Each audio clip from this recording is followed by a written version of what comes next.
உறவு என்ற அஸ்திபாரத்தை எப்படி நாம் கவனத்தோடு அதை நாம் கட்டி இந்த வருடம் ஒரு வெற்றியுள்ள ஆண்டாக நாம் மாற்றிக்கொள்ள முடியும் என்று நாம் பார்க்க விரும்புகிறோம். இயேசு இந்த பூமியில ஊழியம் செய்த பொழுது 2 ஜன கூட்டம் இயேசுடைய போதனையில் தப்பு கண்டுபிடிக்கணும் என்றே ஒவ்வொரு நாளும் இயேசுவோடு பின்பற்றுவார்.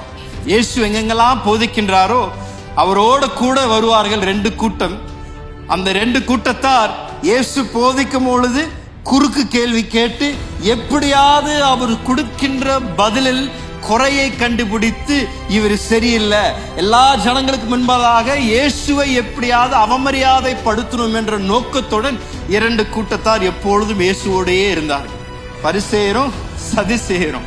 ஒரு நாளைக்கு இயேசு போதித்துக் கொண்டிருந்த பொழுது பரிசேயர் அவங்க இயேசுவை பார்த்து அவங்களும் ஒரு கேள்வி, இயேசுவே இந்த மோசேவுடைய எல்லா கற்பனைகள் இருக்குல்ல, எல்லா கற்பனைகளும் எது இயேசுவே மிக முக்கியமான கற்பனையா இருக்கின்றது?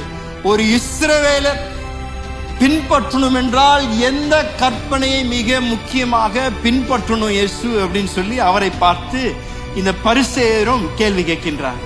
இயேசு அவர்களை பார்த்து, இந்த மோசேவின் எல்லா கற்பனைகளும் மிக முக்கியமான கற்பனை இருக்கணும் என்றால் பிதாவாகிய தேவனை முழு இருதயத்தோடும் முழு பலத்தோடும் முழு ஆத்மாவோடும் அவரை நேசிப்பதுதான் மிக மிக முக்கியமான கற்பனையா இருக்கின்றது. 2வது கற்பனையும் அதற்கு சமமா இருக்கின்றது, தன்னை நேசிப்பது போல பிறரை நேசிப்பது அப்படின்னு இயேசு சொல்லுகின்றார். சோ இந்த மோசேவின் கற்பனைகள் 613 கற்பனைகள் இருந்தது.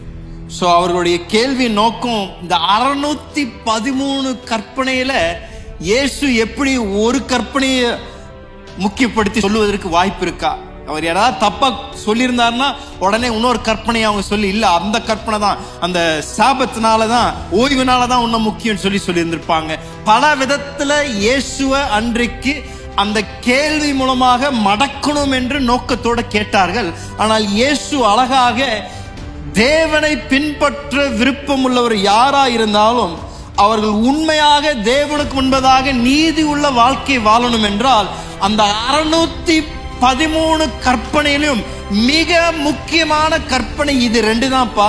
இந்த 2 கற்பனைகளை நீங்கள் பின்பற்றினீர்கள் என்றால் மீது எல்லா கற்பனையும் அதற்குள் அடங்கி இருக்கின்றது என்று இயேசு அவர்களுக்கு போதித்தார்.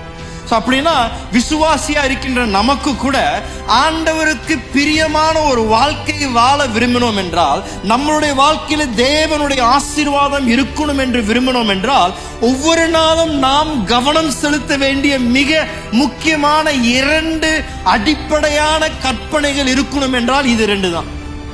தேவனை நாம் நேசிக்கணும் முழு இருதயத்தோடு முழு பலத்தோடு முழு ஆத்மாவோடு, நம்மை நேசிப்பதை போல பிறரை நேசிக்கணும். இந்த செய்தி ஏதோ ஒரு புதிய வெளிப்பாடல்ல, ஒரு புதிய சத்தியம் இல்ல, ஒரு மிக அடிப்படையான சத்தியம். ஆனால் இது மிக முக்கியமான ஒரு சத்தியம். ஒவ்வொரு விசுவாசியும் அறிந்து ஒவ்வொரு நாளும் இதற்கு கவனம் செலுத்துவது மிக அவசியம். நான் இதை 2ஆ பிரிக்கணும். ஒன்று இயேசு சொன்னார் தேவன் மேல் வைத்திருக்கின்ற அன்பு, 2வது ஒருவருக்கு ஒருவர் வைத்திருக்கின்ற அன்பு.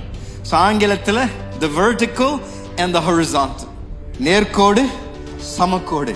சோ இந்த நேர்கோடு சரியா இருந்ததுன்னா சமக்கோடு சரியா வந்துடும். அதான் ஆண்டவர் சொல்றார், முதல் அதுல ஆரம்பிக்கணும் என்று இயேசு போதிக்கின்றார்.